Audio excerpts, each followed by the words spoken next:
হরে কৃষ্ণ। আজ আমি নতুন পদ্ধতিতে মোমো বানাবো।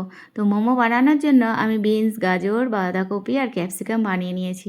কড়াইতে তেল গরম হয়ে গেছে, এর মধ্যে গ্রেট করা আদা, কাঁচা লঙ্কা কুচি দিয়ে আমি এই সব সবজিগুলো কড়াইয়ের মধ্যে দিয়ে দিলাম।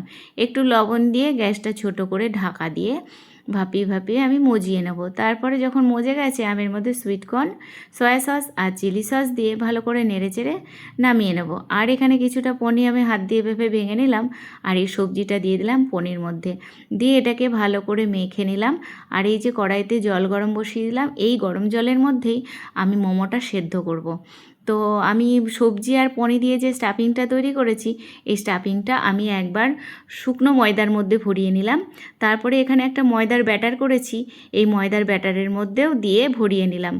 আবার শুকনো ময়দার মধ্যে দিলাম, দিয়ে এভাবে আমি এই স্টাফিংটার ওপরে একটা ময়দার কোটিং তৈরি করলাম। আগে যেরকমভাবে আমি মোমো করেছিলাম, যে ময়দাটাকে বেলে রুটির মতো বেলে নিয়ে তার মধ্যে স্টাফিংটা ভরে মুখটা মুড়ে মোমো বানিয়েছিলাম, কিন্তু এই মোমোটা আমি এইভাবে বানাচ্ছি। তারপরে জলটা গরম হয়ে গেছে, আমি এই সব মোমোগুলো এর মধ্যে দিয়ে দিলাম। 10 মিনিট মতো ফুটে গিয়ে বেশ রেডি হয়ে গেল আজকের ভেজ মোমো। তো আমি মোমোটা তুলে ফেললাম। এবার ভগবানের প্লেটে বেড়ে ভগবানকে ভোগ লাগিয়ে নিয়ে চলে আসলাম। এবার আমাদের খাওয়ার প্লেটে এসব মোমোগুলো নামিয়ে নিলাম, নিয়ে তারপরে একটু সস দিয়ে আমি বসে গেলাম প্রসাদ পেতে। তো মোমোটা ভেঙে আমি সস দিয়ে ভরিয়ে খেলাম।